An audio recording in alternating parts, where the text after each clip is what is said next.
Bismillahirrahmanirrahim. Alhamdulillah, di malam hari ini kita akan membahas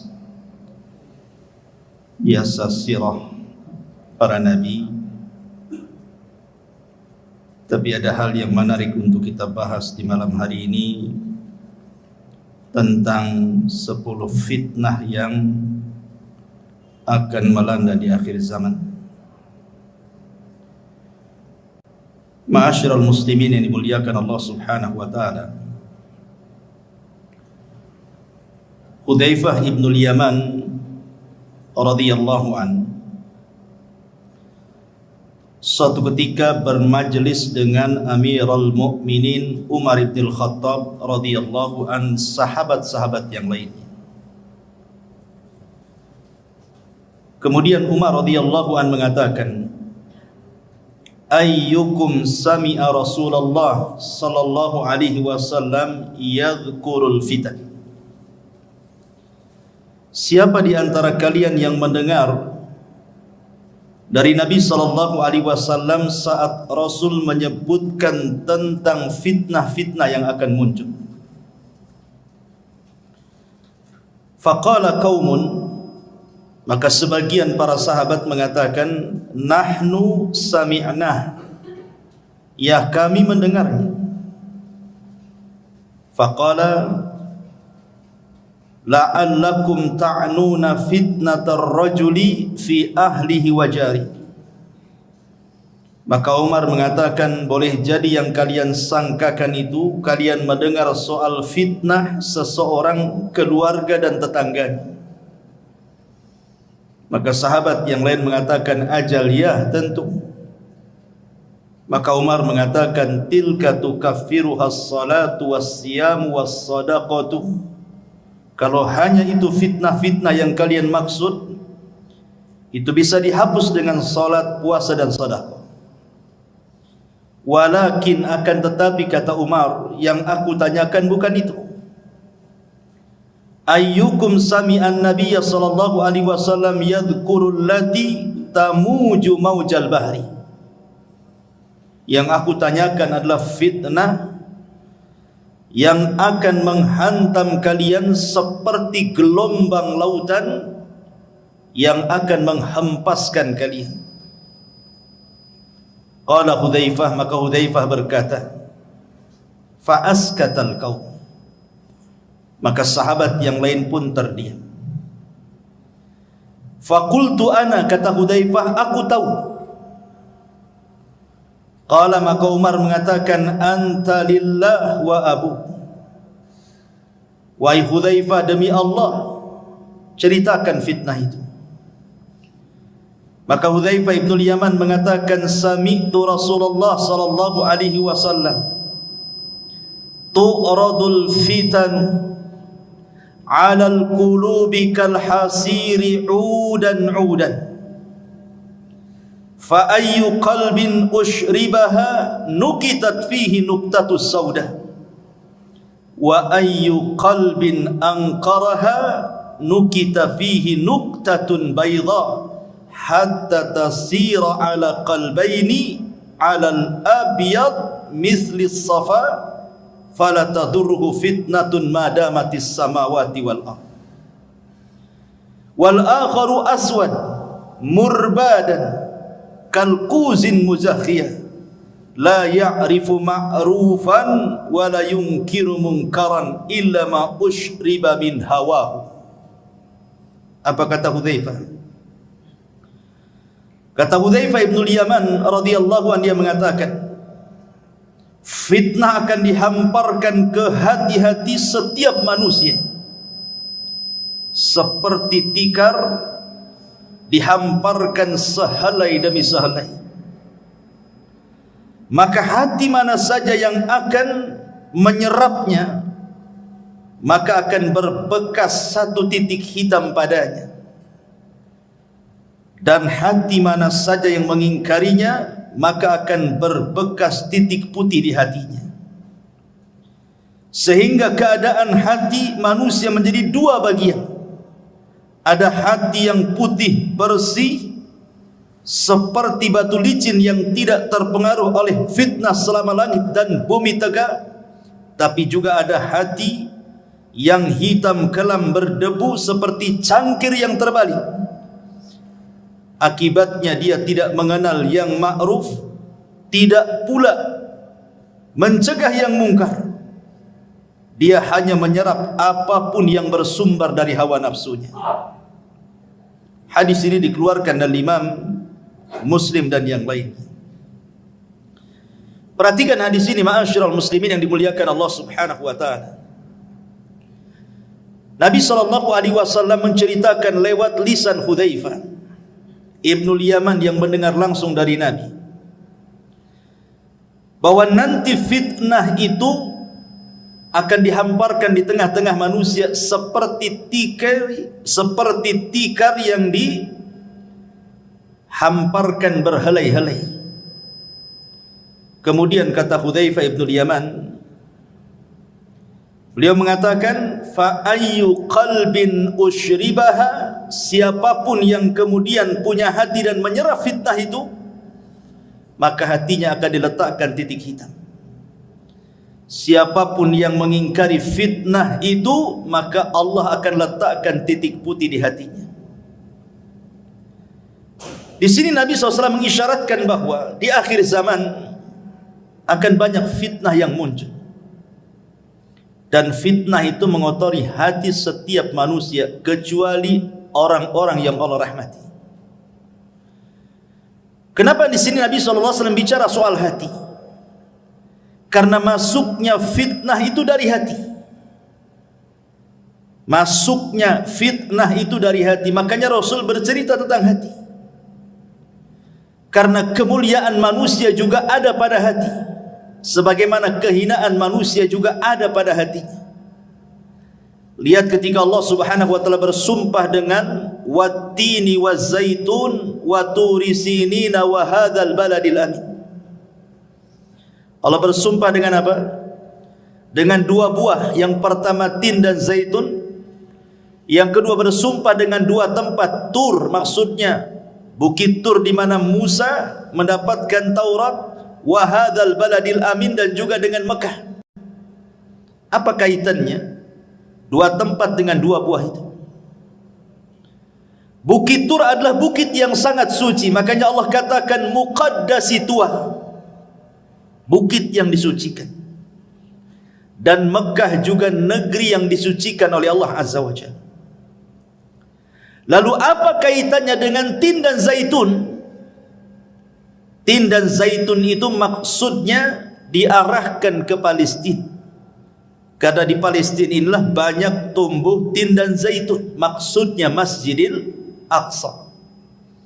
Jadi Allah bersumpah dengan tempat-tempat suci. Aqsa tempat suci, Bukit Tur tempat suci, Mekah juga tempat suci. Kemudian setelahnya Allah Subhanahu wa taala bicara soal kondisi dua manusia.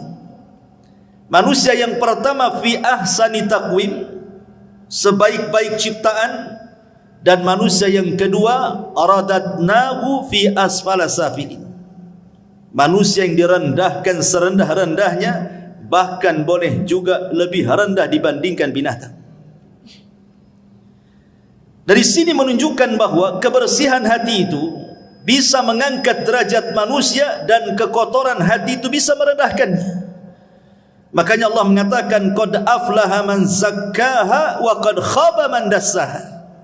Sungguh beruntung orang-orang yang membersihkan hati, dan sungguh rugi dan tidak beruntung orang-orang yang mengotorinya. Ma'asyiral muslimin yang dimuliakan Allah Subhanahu wa taala, dari sini kita bertolak bahwa nanti di akhir zaman hati kita akan diuji dengan berbagai macam fitnah. Kalau hati kita mudah mendapatkan fitnah, maka Allah letakkan titik hitam dalam hati kita. Ketika semakin banyak titik hitam itu, maka hati akan susah dapat hidayah. Makanya Rasul mengibaratkan kalkuzi muzahiyah, seperti cangkir yang terbalik. Anda tahu cangkir? Inilah cangkir. Ini cangkir. Kalau dibalik, maka tidak akan ada lubang di belakangnya. Walaupun kita isi air cangkir yang terbalik itu, air tidak akan pernah masuk ke dalam cangkir itu. Begitulah hati yang hitam, dimasuki hidayah dia tidak akan masuk. Dia tidak mengenal yang ma'ruf, mereka justru malah kenal dengan yang mungkar. Setiap yang disuruh oleh hawa nafsunya dia terima. Dari sini ma'asyiral muslimin yang dimuliakan Allah Azza wa Jalla, manusia akan diuji dengan berbagai macam fitnah. Maka malam ini kita akan bicara tentang 10 fitnah akhir zaman.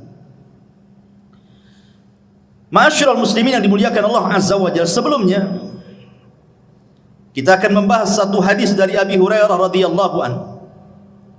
Nabi sallallahu alaihi wasallam bersabda, "Badiru bil a'mali fitanan ka qita'il lailil mudlim. Yusbihu ar-rajulu fiha mu'minan wa yumsi kafira, wa yumsi mu'minan wa yusbihu kafira, yabi'u dinahu bi aradin minad dunya." Dari Abu Hurairah radhiyallahu anhu, Rasul bersabda, "Bersegeralah kalian memperbanyak amal saleh sebelum datang fitnah seperti penggalan gelap di malam hari." Di mana ada seseorang nanti di akhir zaman, paginya dia beriman, sorenya sudah kafir. Sorenya beriman, paginya pula dia kafir, karena menjual agamanya dengan kehinaan dunianya. Para ulama menyebutkan 3 faedah dari hadis ini. Pertama, hadis ini memberikan motivasi kepada kita agar bersegera untuk banyak-banyak beramal saleh sebelum datang waktu di mana kita tidak mampu beramal lagi. Di sini ada faedah agar kita segera beramal saleh sebelum datang waktu kita tidak bisa melakukannya. Makanya Nabi SAW dalam hadis yang lain mengatakan apa? Badiru bil a'mali sab'an. Bersegeralah kalian sebelum datang 7 perkara. Hal tantadiruna illa faqran munsiyah, au ghinan mutghiyah, au maradan mufsidah, au haraman mufannida, au mautan mujhiza, au dajjal fasyarru ghaibin yuntadhar, awis sa'atu was sa'atu adha wa amar. Kata Nabi sallallahu alaihi wasallam, beramalah kalian, bersegera beramal sebelum datang 7 perkara. Yang pertama, kefakiran yang melupakan. Kefakiran yang menjadikan lupa kepada Allah karena sibuk mencari dunia, lupa pula dengan ibadah. Atau kalau dia selamat dari kefakiran, belum tentu selamat dari kekayaan yang melampaui batas. Karena kekayaan itu bisa melupakan orang. Okelah dia selamat, dia kaya, dia pun taat kepada Allah Azza wa Jalla, belum tentu selamat dari yang ketiga, maradan mufsida, sakit yang membuat dia terduduk tidak bisa beramal. Kaya tapi tidak bisa sholat ke masjid, sakit. Kaya tapi tidak bisa dia bersilaturahim karena tidak bisa bergerak. Oke, dia selamat dari sakit, belum tentu selamat dari yang keempat, haraman mufannida, pikun. Pikun yang melupakan segalanya. Oke, dia selamat dari pikun, tapi dia tidak selamat dari yang kelimanya, mautan mujahiza, mati mendadak. Ketabrak, jatuh, mati mendadak. Atau mungkin dia selamat dari kematian mendadak, bisa jadi yang keenam, atau dia mendapatkan dajjal. Dan dajjallah seburuk-buruk fitnah yang tersembunyi yang ditunggu oleh setiap manusia. Oke, dia selamat dari dajjal, dia tidak selamat dari kiamat. Ini 7 perkara.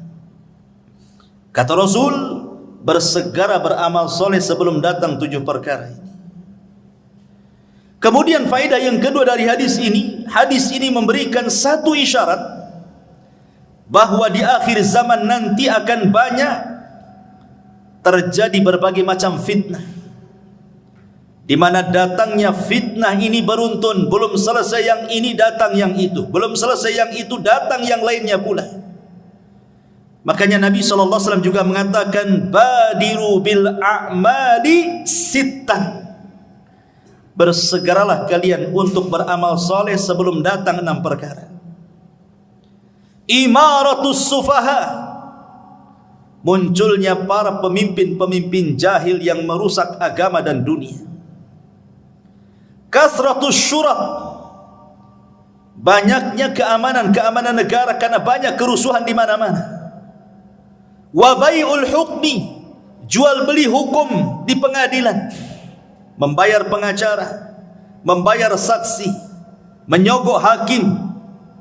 Istighfafan biddima, murahnya sebuah darah, pembunuhan mudah sekali, seolah-olah yang membunuh tidak tahu kenapa dia bisa membunuh, yang dibunuh makin bingung kenapa bisa dibunuh. Au qati'atir rahim, banyaknya orang memutus silaturahim. Au nasyun yattakhiduna al-Qur'ana mazamir, atau Al-Quran hanya disamakan dengan nyanyian. Orang mengundang orang itu untuk membaca Quran hanya untuk dinikmati lagunya, bukan untuk ditadaburi. Yuqaddimuna ahadahum liyughanniyahum wa in kana aqalluhum fikha, hanya diundang untuk mengaji, dinikmati lagunya walaupun dia tidak paham soal fikihnya. Dan fitnah ini banyak, ini hanya sekelumit bahwa Rasul akan menjelaskan di akhir zaman akan muncul-muncul yang seperti ini. Ini belum selesai, tumbuh yang itu yang selesai, datang pula yang lainnya, dan begitu seterusnya. Dan yang ketiga, zaman kita ini ikhwan adalah zaman fitnah. Dan ujian serta manusia disibukkan dengan urusan dunia itu luar biasa. Dan ingat, kata Imam Ibnul Qayyim rahimahullah ta'ala mengatakan sumber fitnah itu 2, syahwat dan syubhat. Dan itu berasal dari 4 perkara: iblis, dunia, pemikiran sesat, dan hawa nafsu. Inilah yang kita akan bahas. 10 fitnah ini bersumber dari 4 perkara, yang dikerucutkan lagi bersumber dari 2 perkara, syubhat dan syahwat. Ma'asyiral muslimin yang dimuliakan Allah Subhanahu wa taala. Yang pertama, fitnatul mal, fitnah harta. Mengumpulkan harta ikhwan tidak tercela. Tidak, Al-Quran dan Sunnah tidak mencela orang mengumpulkan harta. Karena manusia itu memang difitrahkan cinta dengan harta. Allah mengatakan, wal 'adiyati dhabha fal muriyati qadha fal mughirati subha fa atharna bihi naq'an fa wasatna bihi jam'an innal insana li rabbih lakanud wa innahu li hubbil khairi lasyadid. Manusia itu cinta kepada harta luar biasa. Artinya setiap manusia difitrahkan cinta harta. Tidak ada manusia yang tidak cinta harta. Dusta kalau ada orang enggak cinta harta itu. Semua orang cinta harta. Tetapi ma'asyiral muslimin, walaupun mengumpulkan harta tidak tercela secara mutlak, akan tetapi perlu diingat bahwa di dunia ini bukan tempat kita tinggal. Artinya kalau ada orang dari muda sampai tua hartanya banyak, sampai mampu kembali apa saja yang ia kehendaki, tetap saja dunia itu pendek bagi dia. Ada masanya dia meninggalkan harta itu. Makanya Abdullah ibn Abbas radhiyallahu anhuma mengatakan, "Lau anna libni Adam wadiyan min dhahabin ahabbu an yakuna lahu wadiyani walan yamla'u fahu illa turab wa yatubu Allahu ala man tab." Kalaulah anak Adam ini meminta 1 lembah emas dan Allah berikan, pasti dia berkehendak untuk mendapatkan lembah-lembah emas yang lain. Itulah fitrah manusia. Ada orang yang berkeinginan, saya kalau sudah punya rumah, punya kendaraan, punya ini, punya itu, sudahlah, saya akan tenang-tenang, saya akan menikmati. Rupanya tidak juga. Setelah keinginannya tercapai, rupanya makin gila lagi keinginannya. Begitulah harta, ikhwatu fiddin, muliakan Allah subhanahu wa ta'ala, menjadi fitnah. Fitnah bagi pemiliknya. Ma'asyiral muslimin yang dimuliakan Allah azza wa jalla, dari segi mana fitnahnya harta itu? Begini ikhwan, kenapa harta menjadi fitnah itu? Kalau orang terus mencari harta, keinginannya tercapai, rumah sudah kebeli, kendaraan sudah kebeli, dia pun mampu membuat usaha, hartanya banyak. Terkadang manusia takut kalau seandainya kekayaannya hilang. Ketika ada kekhawatiran hilang hartanya, inilah kemudian dia berubah menjadi jahat. Makanya Allah subhanahu wa ta'ala mengatakan, wa minhum man ahadallah la in atana min fadli lanasaddaqanna wa lanakunanna minas salihin falamma atahum min fadlihi bakhilu bihi wa tawallaw wa hum mu'ridun. At-Taubah 75-76. Ada di antara manusia yang berjanji kepada Allah subhanahu wa ta'ala, kalau Allah memberikan kepadaku harta yang banyak, aku akan sedekah, aku akan menjadi orang baik. Ketika Allah berikan betul-betul harta itu, apa yang terjadi? Bakhilu bihi, dia pun menjadi orang yang paling bakhil. Kemudian wa tawallaw wa hum mu'ridun, dia pun berpaling dan tidak mau dekat dengan Allah subhanahu wa ta'ala. Disitulah letak fitnahnya. Orang kalau sudah kemudian punya harta, takut pula dia kehilangan harta. Karena dia takut kehilangan harta, bukan dia yang kuasai harta, harta pula menguasai dia. Disitulah bahayanya. Makanya ketika Allah subhanahu wa ta'ala menguji kita dengan zakat dan sedekah, perhatikan, terkadang kita harus memberi zakat dan sedekah kita ini kepada orang yang tidak ada kait mengait dengan usaha kita. Orang yang kita kasih itu terkadang dia tidak membantu usaha kita, bahkan mungkin gak kenal kita dengan dia, tapi kita dituntut memberinya, padahal dia tidak punya andil dengan kekayaan kita. Itu ujian harta namanya. Bisa kita memberi kepada orang yang tidak kenal dengan kita. Lain kalau seandainya kita memberi pekerja dalam usaha kita, wajar karena dia andil dalam usaha kita. Ini orang gak pernah kerja sama kita, tidak pernah memberi modal sama kita, kenal pun tidak, tahu-tahu menjulurkan tangannya minta sedekah dari kita. Di sini diuji oleh Allah, mau memberi atau tidak. Disinilah fitnah harta itu muncul. Makanya Qarun adalah orang yang paling dekat dengan Nabi Musa, ahli dan pakar Taurat. Ketika membaca Taurat paling indah suaranya, orang suka dengan Qarun. Itu lagi miskin-miskinnya. Setelah dibentangkan kekayaan kepada Qarun, mulailah dia jahat. Kalla innal insana la yatgha an ra'ahu istaghna. Sekali-kali jangan begitu. Terkadang ketika Allah bentangkan kehidupan dunia, melampaui batas pula Anda. Ketika Nabi Musa disyariatkan zakat, kemudian menyuruh orang untuk mengambil zakat dari Qarun, apa kata Qarun? Innama utituhu ala ilmin indi. Enak saja kau datang ngambil zakat dariku, sementara kekayaanku ini hasil jerih payahku. Lelah letih aku mencarinya. Qarun menjadi bakhil. Ma'asyiral muslimin yang dimuliakan Allah azza wa jalla, inilah fitnah harta yang sangat bahaya. Makanya Rasul mengatakan, likulli ummatin fitnah wa fitnatu ummatil mal. Setiap umat itu ada fitnahnya, dan fitnah umatku adalah harta, kata Nabi sallallahu alaihi wasallam. Ma'asyiral muslimin yang dimuliakan Allah subhanahu wa ta'ala, apalagi kalau kita lihat di zaman sekarang itu, zaman globalisasi, zaman di mana orang mampu mengakses yang jauh menjadi dekat. Tontonan setiap hari kita bisa lihat di televisi, YouTube, dan semua media-media massa. Lihat yang dipertontonkan di hadapan kita. Terkadang sinetron, film-film semua bicara kemegahan. Konten-konten YouTube hanya bicara soal rumah megah, kendaraan megah, tanah luas, macam-macam. Sementara yang nonton itu orang-orang miskin, orang-orang susah. Kebayang dia kepengen seperti itu. Tengok tetangga rumahnya makin besar, kebayang kapan saya seperti dia. Akhirnya ketika itu bayangannya lupa dengan yang di atas karena dia ingin mengejar hayalannya. Di situ fitnahnya. Ma'asyiral muslimin yang dimuliakan Allah Subhanahu wa taala. Padahal kalau kita melihat hakikat harta, kata ulama, at-tajmi' wa tafriq. Harta itu sebenarnya hanya dikumpul-kumpul habis itu ditinggal. Coba lihat orang-orang yang kaya miliarder itu, triliunan uangnya itu.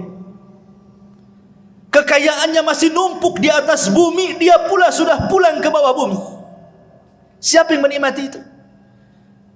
Dia lelah mencari harta, lelah berkeringat dari muda sampai tua jadi orang kaya. Habis itu terkena penyakit, mati. Dia belum sempat menikmati kekayaannya. Siapa yang menikmati? Ahli warisnya. Terkadang ahli warisnya tidak bersyukur dengan kekayaan ditinggalkan orang tuanya. Tidak ada pun dia bersedekah untuk orang tua yang sudah mewariskan hartanya, kan? Itulah fitnah harta di sini. Tajmi wa tafrid. Ini yang pertama. Yang kedua, fitnatul jah. Fitnah kedudukan. Fitnah kekuasaan. Fitnah kepemimpinan. Fitnah ingin terkenal, dihargai orang, disambut orang, ingin dipuji orang, ingin disanjung orang, takut kehilangan kekuasaannya, takut ditinggalkan orang, takut tidak dihargai lagi. Akhirnya apa yang terjadi? Dia pun tagha, persis seperti Firaun.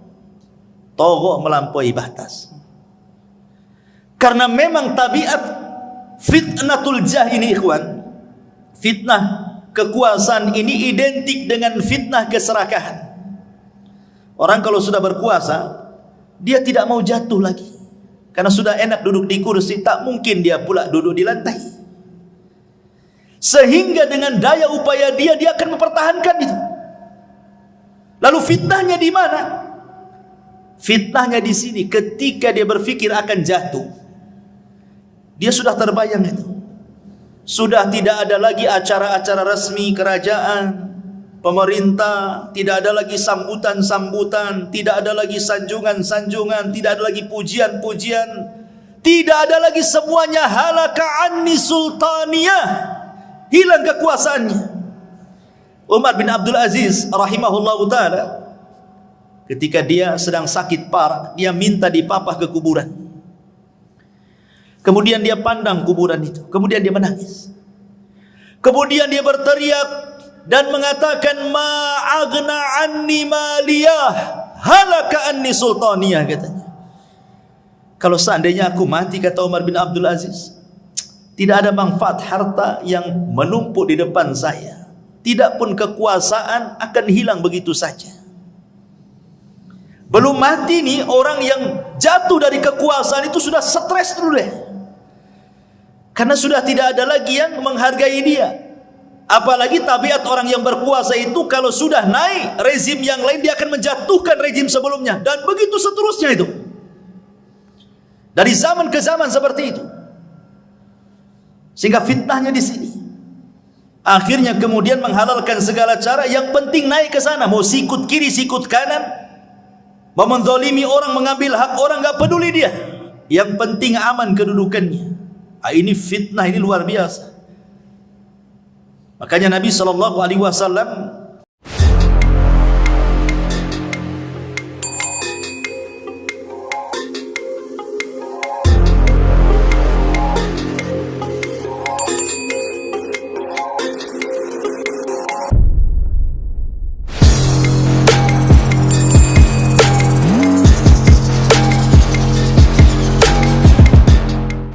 sampai mengatakan, madhibani ja'i'ani ursila fi ghanamin bi afsadalah min hirsil mali alal min hirsil mar'i alal mali wasyarafi lidini. Kalau seandainya ada dua serigala yang dua-duanya lapar, kata Rasul. Ini serigala belum makan 1 minggu, lapar. Di depannya ada kambing. Tentu serigala ini akan mencabik-cabik kambing itu sampai kenyang, sampai robek, sampai rusak. Kata Rasul, kondisi kambing yang rusak dicabik 2 serigala lapar itu tidaklah sebanding kerusakannya dibandingkan orang yang semangat mengejar harta dan kedudukan. Karena kalau 2 serigala ini hanya memakan 1 kambing sudah kenyang, selesai. Tapi orang yang mengejar kedudukan, dia akan korbankan banyak orang. Dia akan korbankan, dia harus berdusta di situ. Terkadang harus mendolimi, terkadang harus menyakiti, tak jarang membunuh, naudzubillah. Makanya di sini kemudian Rasul mengatakan,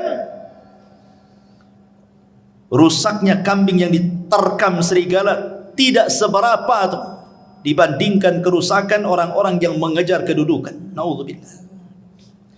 Kemudian yang ketiga, fitnatuz zaujati wa fitnatul aulad. Fitnah pasangan hidup dan juga anak-anak. Di zaman Nabi SAW ada seorang sahabat yang ketika hendak hijrah ke Mekah, ke Madinah dari Mekah, dilarang sama istri dan anak-anaknya. Tidak boleh hijrah, masa kita akan tinggalkan tempat kelahiran kita.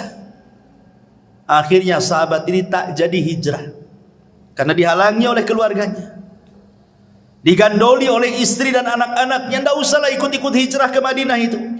Kita sudah enak hidup di Mekah, kalau kita ke Madinah mau tinggal di mana? Bla bla bla bla, macam-macam mengeluh keluarganya. Tak jadi dia hijrah. Sudah bertahun-tahun. Akhirnya adalah kesempatan dia menyadarkan istrinya. Mau pula istri dan anaknya hijrah. Sampai di kota Madinah, dia merasa cemburu dengan kawan-kawannya yang dari awal sudah hijrah duluan.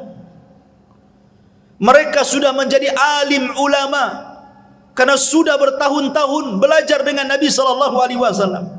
Sebagian mereka sudah sukses dari segi dunia seperti Abdurrahman bin Auf, Utsman bin Affan, Abu Bakar dan yang lainnya. Dan mereka bertahun-tahun dekat dengan Nabi SAW. Menyesallah dia. Kenapa dia kemudian tidak hijrah bersama para sahabat sebelumnya? Coba kalau seandainya dia hijrah bersama para sahabat di awal hijrah, tentu aku pun meraih seperti apa yang mereka raih, katanya. Marah sama anak dan istrinya. Gara-gara engkau mungkin bahasa kita. Coba kalau dulu kalian tidak melarang saya hijrah, tentu aku tidak seperti ini, katanya.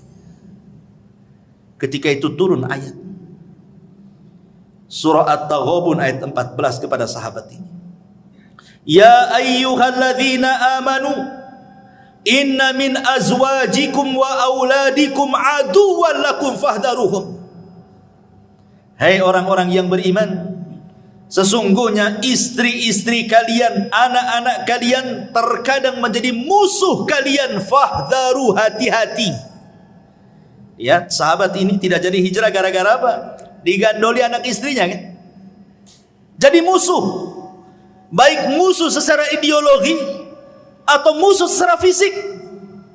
Musuh secara ideologi boleh jadi mungkin suaminya mau sedekah, ditahan sama istrinya. Bang, janganlah sedekah, beli mobil, beli ini, beli itu. Tak jadi dia.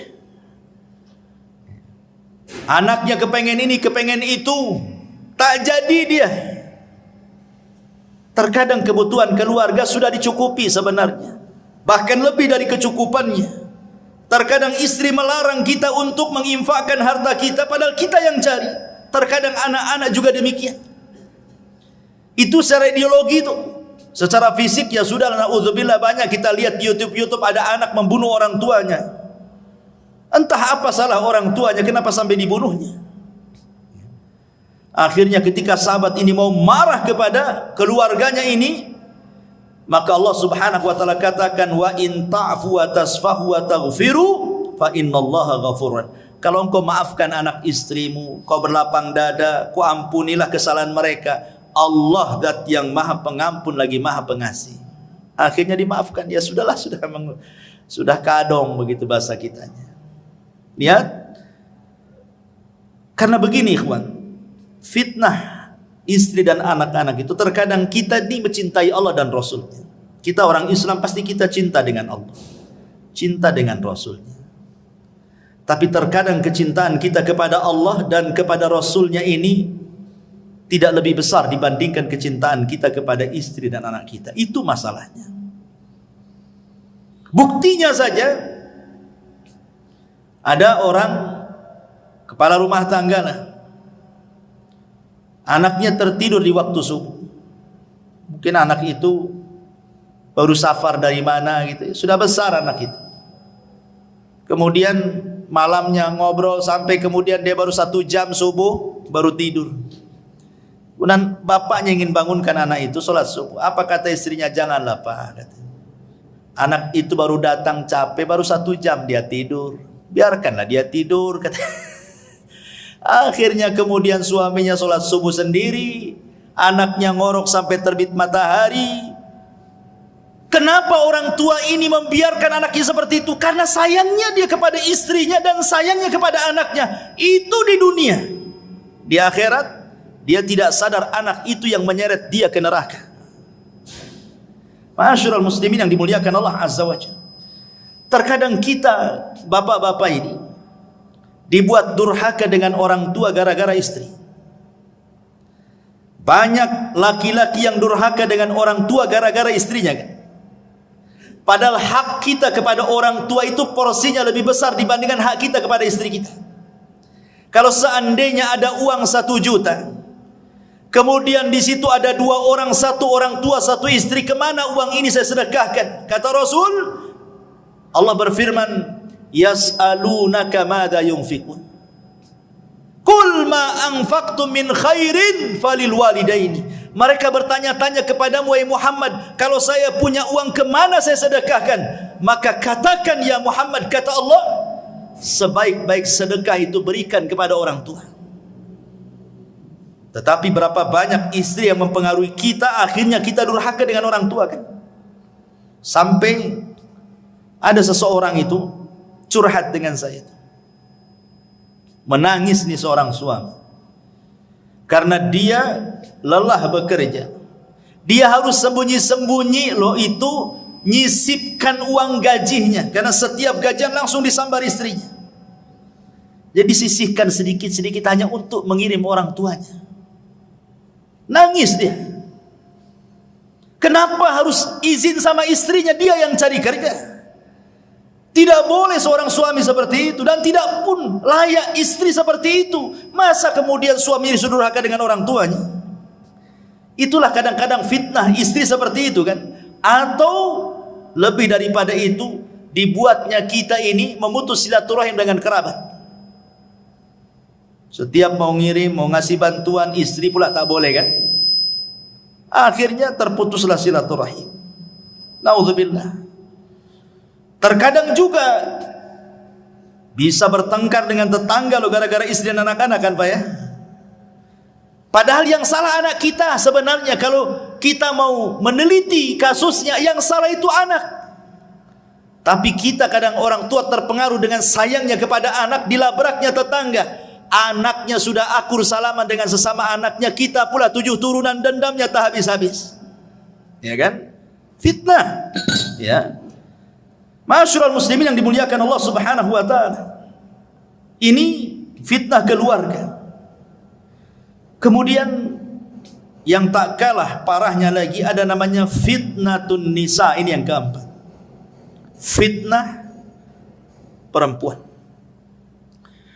Nabi SAW bersabda dalam hadis Muslim dan juga dikeluarkan Imam Bukhari, "Ma taraktu ba'di fitnatan adarru 'ala rijali minan nisa." Tidak ada yang aku tinggalkan setelahku fitnah yang lebih besar dibandingkan fitnah wanita. Kita lihat Adam dicipta dari apa? Dari tanah. Kalau Hawa dicipta dari siapa? Dari tulang rusuk Adam. Ahli tafsir mengatakan saat Adam tertidur, diambil tulang rusuk yang paling bengkok, yang paling atas, yang dekat dengan jantung, diambil kemudian diciptakan Hawa. Kenapa saat tidur Adam diambil tulang rusuknya supaya Adam tidak benci dengan istrinya. Makanya saat tertidur diambil dan tidak terasa. Pas bangun nampak pula Hawa sudah di depan dia. Artinya tabiat laki-laki karena terbuat dari tanah, makanya dia bergelut dengan tanah kan. Antum yang bangun rumah, bangun ini, bangun itu untuk istri kan. Dari tanah. Rumah antum dari apa? Dari tanah lah. Dari pasir, dari apa-apa, semua dari tanah. Karena kita laki-laki tercipta dari tanah kan. Makanya kita bangun rumah. Karena istri tercipta dari tulang rusuk yang dekat dengan jantung, makanya fungsi istri itu menenangkan. Itu kalau yang berakal. Dapat pula istri yang tak berakal, habis lantung. Karena dia dekat jantung kan, diciptakan dari tulang rusuk yang paling bengkok, makanya dia dekat jantung untuk memberikan motivasi kepada suaminya. Tapi ternyata banyak pula kemudian wanita-wanita itu yang tidak bersyukur dengan suaminya. Ini masih mencakup fitnah wanita tapi masih istrinya. Masih istri kita maksudnya. Begini, istri itu diciptakan untuk kita itu dalam rangka perhiasan. Jadi wanita itu sebenarnya perhiasan bagi laki-laki. Makanya ketika Nabi SAW mengatakan sebaik-baik perhiasan itu adalah istri yang soleha kan itu. Karena wanita itu perhiasan bagi laki-laki. Laki-laki lebih suka memandang perempuan dibandingkan barang-barang antik lainnya. Ya kan? Antum lebih suka memandang perempuan dibandingkan celana bagus, tas bagus. Walaupun bermerek itu nggak tertarik. Coba dipajangkan satu perempuan yang cantik, nggak berkedip antum. Kalau sama celana berkedip-kedip lah. Karena memang wanita diciptakan jadi perhiasan bagi laki-laki. Makanya kenapa kenikmatan laki-laki itu lebih banyak dikasih perempuan di sorga. Karena memang difitrahkan laki-laki itu hanya suka perempuan. Kalau yang lain bosan, kalau perempuan tidak akan bosan. Berbeda dengan perempuan. Perempuan itu bukan satu-satunya kenikmatan laki-laki. Ya, dia juga difitrahkan cinta dengan kita. Tapi kecintaannya bercabang. Ia cinta dengan suami, ia cinta dengan perhiasan, ia cinta dengan baju, dengan pakaian, dengan macam-macam. Makanya kenikmatan di sorga pun bercabang-cabang dia. Dia tidak dikasih bidadara banyak-banyak, satu aja suaminya. Karena di dunia saja perempuan itu dia tidak begitu suka dengan laki-laki. Dia suka kadang, tapi juga ada yang lain yang disukai dia. Makanya lihat perempuan itu kalau antum kasih hadiah baju senang luar biasa kan. Kalau antum dikasih hadiah sama istri kaos nggak senang, biasa-biasa saja kan. Nggak ada surprise-nya sama sekali. Karena hari-hari juga kita pakai kaos kadang seminggu sekali baru ganti.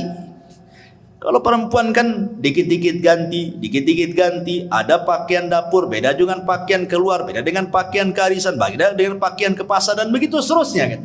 Laki-laki mana peduli? Mau ke undangan ya itu, mau sholat ya itu, mau tidur ya itu gitu. Gak peduli dia. Ma'asyiral muslimin yang dimuliakan Allah Azza wa Jalla, masalahnya ikhwan, di mana letak fitnah nih perempuan? Yang dimaksud dalam hadis ini, maksudnya di sini bukan istri kita, tapi perempuan yang tidak ada mengait dengan kita. Karena begini, ada satu kisah, ini sering saya ceritakan, tapi di sini belum. Abu Abdillah Al-Laghawi rahimahullahu ta'ala, seorang ulama salaf. Abu Abdillah Al-Laghawi rahimahullahu ta'ala bercerita, di zamannya ada anak muda. Anak muda ini rajin sholat, tidak lepas baca Quran, hadir terus di majelis ta'lim, pokoknya anak muda soleh. Dia berjalan melewati satu gereja. Rupanya di dalam gereja itu ada seorang wanita biarawati yang sangat cantik sekali. Entah kenapa pandangannya tertuju kepada wanita itu. Begitulah bapak-bapak. Ya, tak sabar kalau melihat yang bening-bening. Langsung dituju matanya ke situ. Ya. Akhirnya kemudian setiap hari lewat gereja itu, setiap itu pula dia menatap wanita itu. Setan masuk, panah cinta masuk ke yang perempuan dan masuk pula ke yang laki-laki. Akhirnya mulai saling mengirim surat karena tidak berani dia mendekat gereja. Surat dibalas surat, perjanjian dibalas janji, ketemu dibalas ketemu, akhirnya ngobrol, jatuh cinta, kemudian kepengen menikah. Cintanya kuat luar biasa. Masalahnya, yang satu Muslim, yang satu Nasrani, biarawati lagi, tidak bisa menikah kecuali dia keluar dari petugas gereja. Sakitlah anak muda ini karena terus terpikir dengan wanita itu, sampai akhirnya sakitnya memarah, tidak mau makan, tidak mau minum, kurus, akhirnya sampai ke sakaratul maut, mati gara-gara cinta. Sebelum dia mati, ini Abu Abdillah Al-Laghawi ini menceritakan kisah ini. Dia datang, dia mengatakan, zurtu ilaih, aku menziarahi laki-laki itu. Kemudian aku ajak dia berdakwah menuju kepada Allah, mengingatkan rahmat Allah untuk bertobat kepada Allah Azza wa Jalla. Tapi di luar pemikiran Abu Abdillah Al-Laghawi, rupanya laki-laki ini mengatakan, ya Imam, kamu tahu kasusku dengan wanita itu, katanya. Aku cinta berat dengan wanita itu, katanya. Dan aku tidak mungkin dipisahkan dengan wanita itu. Kalau Allah Subhanahu wa ta'ala haramkan aku tidak berjumpa di dunia, maka jangan pula Allah haramkan aku berjumpa di akhirat, katanya. Kata Imam Abu Abdillah, lalu gimana caranya? Kau akan berjumpa di akhirat? Di luar pemikiran Abu Abdillah, tiba-tiba dia mengatakan, kafartu bidini wa amantu bidiniha. Ya Imam, saksikan sebelum wafatku, aku kufur dengan agamaku dan aku beriman dengan agama wanita itu, katanya. Dikiranya dengan cara seperti itu dia akan berjumpa di akhirat? La haula wa la quwata illa billah. Masalah ini oleh Imam Abu Abdillah Al-Laghawi disembunyikan, tidak mau diceritakan sama orang. Sampai setahun berlalu, rupanya nasib wanita itu sama pula dengan nasib laki-laki ini. Dia kepikiran laki-laki itu, akhirnya kemudian kurus kering, tidak makan, tidak minum, sakit, sampai pun hampir sakaratul maut. Ini Abu Abdillah Al-Laghawi ini mencoba ziarah kepada wanita itu yang masih Nasrani itu, karena sakit parah memikirkan si bujang tadi. Kemudian kata Imam Abu Abdillah, Masya nukia fulana, ada apa dengan kamu kok? Kenapa seperti ini? Kata wanita ini, engkau sudah tahu kasusku dengan anak muda muridmu itu, wahai Imam. Aku cinta dengan dia. Janganlah Allah Subhanahu wa ta'ala pisahkan aku di akhirat. Sudahlah Allah pisahkan aku di dunia, jangan pula Allah pisahkan aku di akhirat. Kata Imam Al-Laghawi, lalu bagaimana caranya? Amantu bidinihi wa kafartu bidini. Aku beriman dengan agama dia dan aku kufur dengan agamaku. Subhanallah, terbalik-balik. Lihat, dia sudah Allah pisahkan di dunia, Allah pisahkan pula di akhirat. Nggak ketemu tuh. Di dunia sudah dipisahkan, di akhirat pun dipisahkan. Kenapa? Yang satu mukmin, yang satu kafir, kan gitu ya. Begitulah takdir, ikhwan. Istidraj syaitan namanya. Hati-hati. Ya. Makanya dulu saya punya tetangga, kan pernah cerita di sini. Saya masih tinggal di Batam Center itu. Kasusnya kurang lebih dengan kasusnya yang diceritakan Abu Abdillah Al-Laghawi. Tetangga, depan-depanan rumahnya. Dia seorang wanita muslimah menikah dengan laki-laki Nasrani karena kaya.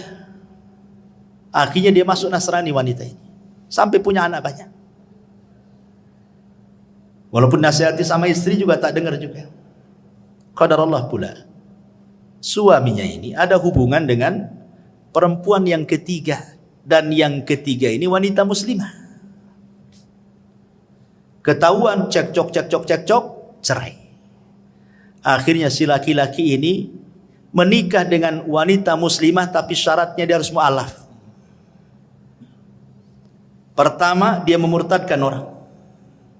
Sekarang dia menikah dengan wanita muslimah, dia pula yang murtad dari agamanya masuk ke dalam Islam. Terbalik-balik dunia, ikhwan. Inilah dunia dalam berita namanya. Ya. Ma'asyiral muslimin yang dimuliakan Allah Azza, begitulah hidayah. Makanya fitnah perempuan ini sampai kepada taraf kufur. Sampai seorang ulama bercerita, dulu ada seorang hafidul Quran, betul-betul menghafal Quran. Hafal Quran di kepalanya. ketika dia ikut jihad perang melawan tentara orang-orang Nasrani. Dalam Islam kan wanita tidak disuruh perang. Wanita itu ikut perang ya untuk mengobati orang yang keluka, masak dan begitu seterusnya kan dalam peperangan. Tapi maju di front terdepan itu tidak ada wanita dalam Islam seperti itu. Tapi orang-orang kafir biasa, mereka tentara wanita itu di depan. Rupanya anak muda yang hafal Quran ini digoda pula oleh salah satu tentara wanita Nasrani, diteriaki.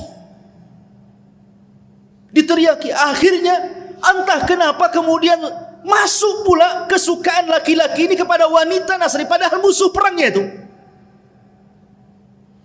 Sampai dia terbayang-bayang satu malam tak bisa tidur. Kemudian dia mengintai-ngintai di manalah tenda wanita itu, padahal musuhnya tuh. Syaitan masuk betul pada hatinya. Sampai dia datang kepada komandannya yang Nasrani itu, ditunjukkan di mana wanita itu.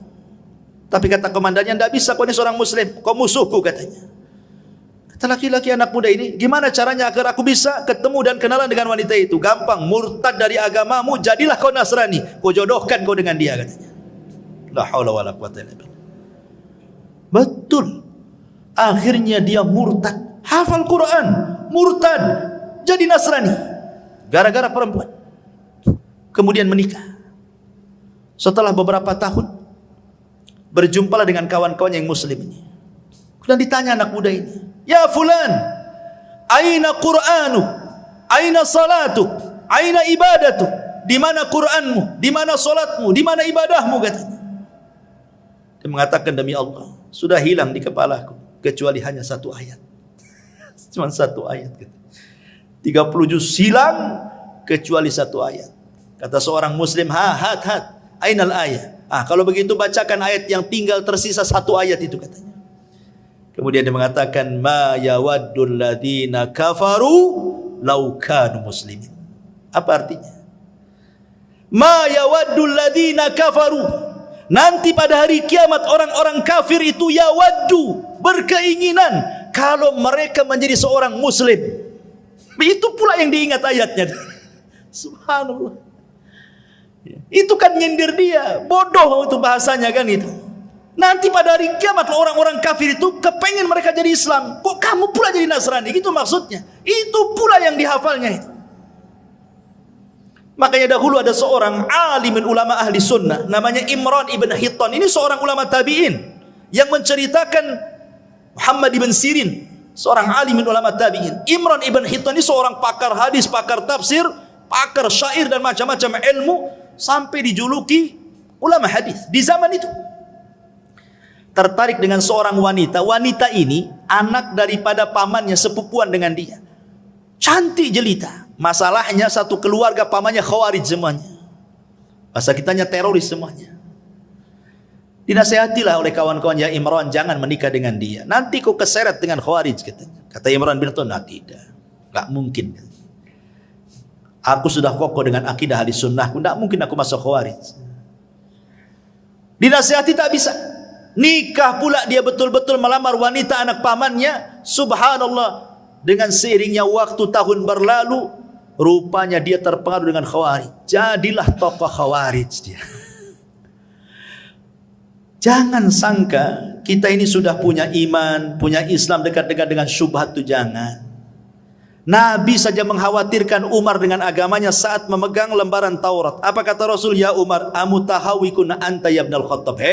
Umar, kau sudah bingung ya dengan agamamu. Ngapain kau bawa lembaran-lembaran Taurat tu? Buang, kata Rasulullah. Amutahawikun anta ya ibnal Khattab. Laqad taraktukum 'alal bayda lailuha kanahariha la yazigu anha ila hali, kata Rasul. Aku loh tinggalkan Islam ini terang benerang. Malamnya seperti siangnya, yang tidak berpaling kecuali hancur. Kau pula bawa lembaran Taurat. Buang wahai Umar. Dibuang sama Umar. Sekelas Umar dikhawatirkan agamanya sama Nabi. Siapa yang bisa membandingi Umar bin Khattab dengan kita? Yang kalau dia satu jalan dengan setan, setannya yang kabur. Yang kata Nabi SAW, kebenaran yajri ala lisanihi wa qalbi, berjalan di lisan dan hatinya. Yang dikatakan Nabi SAW, setiap umat itu ada mulham, dan mulhamnya umat adalah Umar bin Khattab. Setiap pendapatnya turun wahyu, tapi masih dikhawatirkan agamanya sama Nabi kan. Jangan macam-macam dengan syubhat dan syahwat itu. Ma'asyiral muslimin yang dimuliakan Allah Azza wa Jalla, ini fitnah yang keempat, fitnah an-nisa. Fitnah yang kelima, fitnatul at-tughyan wa dhulmi. Fitnah banyaknya kezaliman, banyaknya keangkara-murkaan yang timbul dari kebijakan pemerintah yang zalim.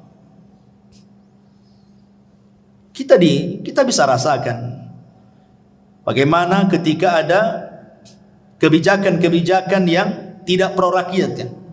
Pamannya ini naik, itu naik, ini naik, itu naik, semua rakyat menjerit kan. Itu fitnah, bagian daripada fitnah.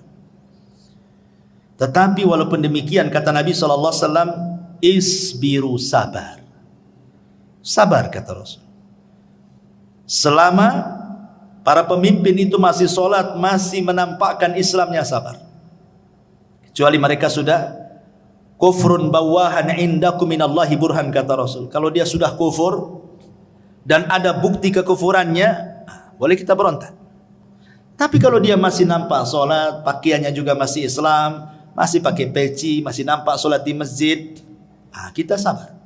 Kita doakan mudah-mudahan semakin baik, semakin baik, semakin baik. Karena ini fitnah masalahnya. Karena dampaknya kebijakan-kebijakan itu ke ekonomi. Ekonomi dampaknya kepada kefakiran. Kefakiran dampaknya kekufuran, kejahatan. Lihat salah satu dampak kenapa orang jadi teroris, salah satunya faktor ekonomi. Orang berpindah agama, salah satunya faktor ekonomi. Orang bisa jahat jadi merampok, membunuh gara-gara ekonomi. Ya kan? Fitnah. Ya, makanya kita bersabar kepada Allah Azza wa Jalla, terus bersabar. Minta kepada Allah Subhanahu wa taala supaya diperbaiki semuanya. Karena mencaci itu tidak solusi masalahnya. Ini juga fitnah dan itu akan muncul dan akan terus muncul. Kemudian yang keenam, fitnatut tafarruq wal ikhtilaf wa tahazzub. Banyaknya perselisihan. Antar sesama kita aja berselisih. Padahal bahaya. Dulu Imam Bukhari meriwayatkan begini. Jadi Nabi SAW baru saja turun wahyu, diberitahu tentang tanggal Lailatul Qadar. Jadi turun wahyu memberitahu tanggal dan malam Lailatul Qadar itu. Pamannya turun wahyu tanggal 27 atau tanggal 29 gitu ya. Rasul sudah ada tuh di otaknya itu, karena turun wahyu diberitahu tuh tanggalnya. Senanglah Rasul itu, kepengen memberitahu sahabat tentang malam apa Lailatul Qadar dan tanggal berapa gitu. Akhirnya keluar rumah, ingin kasih tahu, maksudnya saking senangnya Rasulullah. Di tengah jalan ada dua sahabat bertengkar, melengking-lengking suaranya, saling mengotot keduanya. Akhirnya Nabi SAW sibuklah melerai dua orang ini sampai dilupakan tanggal dan malam Lailatul Qadar itu. Karena sibuk ini, sehingga ketika sudah selesai ini melerai keduanya, lupa dia. Tanggal berapa tadi? Dilupakan sama Allah. Dari sini menunjukkan ikhwatu fillah bahwa perselisihan itu sebab mahkul khair wal barakah, diangkatnya kebaikan dan keberkahan. Sebab perselisihan ini. Coba kalau seandainya kasusnya seperti kasusnya Imam Syafi'i dan muridnya Yunus ibn Abdul Ala As-Sadafi rahimahullahu ta'ala. Jadi Yunus ibn Abdul Ala As-Sadafi ini muridnya Imam Syafi'i. Suatu ketika berdebat dengan gurunya, entah masalah apa perdebatannya, sampai meninggi suaranya. Akhirnya dia angkat kaki dari majelisnya Imam Syafi'i, kemudian pulang dan tidak pernah muncul lagi di majelis itu. Imam Syafi'i rahimahullahu ta'ala akhirnya mencoba mendatangi muridnya Yunus ibn A'la As-Sadafi. Kemudian setelah sampai di rumahnya, dia menasihati, Ya Yunus, la tuhawil al-intisar fi kulil ikhtilaf. Fa ahyanan kasbul qulub awla min kasbil mawaqif. Yunus, kata Imam Syafi'i, janganlah setiap perselisihan itu kau bela habis-habisan pendapat. Karena menutup hati supaya terus bersama itu lebih utama dibandingkan mempertahankan pendapat. Bukankah persamaan kita lebih banyak dibandingkan perbedaan? Ya Yunus la tahdamil jusur allati banaitaha wa abbartaha farubbama tahtaju lil audati yauman ma. Wahai Yunus, janganlah kau hancurkan tu jembatan itu yang kau sudah bangun sendiri dan kau lewati. Boleh jadi suatu hari kau pengen lewat jembatan itu sementara sudah hilang pula jembatannya. Artinya kalau benci janganlah benci mati. Nanti kau juga akan datang lagi kepadaku, gitu maksudnya. Ya Yunus, wahai Yunus katanya. Akrih al-khata'a daiman wala tukrih al-mukhti. Kau boleh benci dengan kesalahan, tapi jangan pula benci orangnya. Ya Yunus intaqidil qaul lakin ihtarimil qail. Yunus, silahkan kau kritik ucapan, tapi hormati yang mengucapkannya. Fa inna muhimmatana an naqdi 'alal mardi la 'alal marid. Karena tujuan kita itu mengobati penyakit, bukan membunuh orang yang terkena penyakit. Maksudnya Imam Syafi'i ingin mengajarkan kepada kita, selama perselisihan itu bukan perselisihan yang boleh jadi mungkin kita keluar dari Islam, sesat akidah kita, ini masih masalah furu sesama kita. Terkadang luar biasa. Jangankan lagi sesama murid-murid, ustad-ustadnya pun dijauhi. Kadang-kadang ada orang seperti itu. Tak apa masalahnya. Dan itu terkadang dimunculkan karena fanatik. Fanatik buta kepada tokohnya, kemudian tidak mau tokoh yang lainnya. Dan itu bahaya. Dan ini adalah fitnah ikhtilaf ini. Ini sangat bahaya sekali karena akan melemahkan kaum muslimin dan akan bercerai-berai. Tidak ada lagi kekuatan. Kemudian yang nomor 7, fitnatu a'immatil mudillin. Fitnah munculnya para duat yang menyesatkan manusia. Kata Rasulullah sallallahu alaihi wasallam, "Innama akhwafa ma akhafu alaikum al-munafiqu alimul lisan." Sesuatu yang paling aku khawatirkan, kata Rasul, sesuatu yang paling aku takutkan, kata Rasul, munculnya para munafik yang lihai cara berbicara, pandai berdiplomasi, ngomongnya luar biasa, tapi isinya kesesatan semuanya. Makanya kita kadang-kadang lihat YouTube kan, banyak kali jadi ustad-ustad dadakan itu, macam-macam itu seruannya. Sampai saya pernah ceritakan kan, ada seorang dai di Malaysia itu sampai mengklaim dia bisa menyelamatkan murid-muridnya dari neraka kan. Masuklah ke jamaah saya, kalau kalian masuk neraka akan kulempar serbanku, tinggal tangkap ku masukkan ke surga. Enak kali masuk surga. Ada jaminan pula masuk jamaah dia. Ini multi level marketing atau ajaran Islam ini? Ya. Mau cari-cari banyak orang. Bukan begitu. Ya, bukan semudah orang itu naik surga. Naik surga itu darajat, naik susah. Kalau nerakanya darokat, tinggal jegur saja. Tak perlu belajar masuk neraka itu, tak perlu sekolah tinggi-tinggi. Beli saja minum khamar, minum, masuk neraka. Ma'asyiral muslimin yang dimuliakan Allah Azza wa Jalla. Kemudian juga, karena waktu juga, yang ke-8, fitnatul qatli, fitnah pembunuhan, yang disebut dengan al-haraj. Orang mudah membunuh. Zaman sekarang orang mudah membunuh. Kata Nabi SAW, al-qatil la yadri fima qatal, wal maqtulu la yadri fi ma qutil. Orang yang membunuh bingung kenapa dia bisa membunuh, orang yang dibunuh pula bingung kenapa pula bisa dibunuh. Enggak jelas alasannya, main bunuh-bunuhan begitu saja. Gara-gara waris, ya kan? Gara-gara masalah utang piutang, bunuh-bunuhan. Gara-gara soal dendam, bunuh-bunuhan. Macam-macam. Cemburu suami istri cerai, dibunuh pula istrinya. Begitu seterusnya, ya. Kemudian yang nomor 9, ini yang paling bahaya. Fitnatuddin, fitnah agama.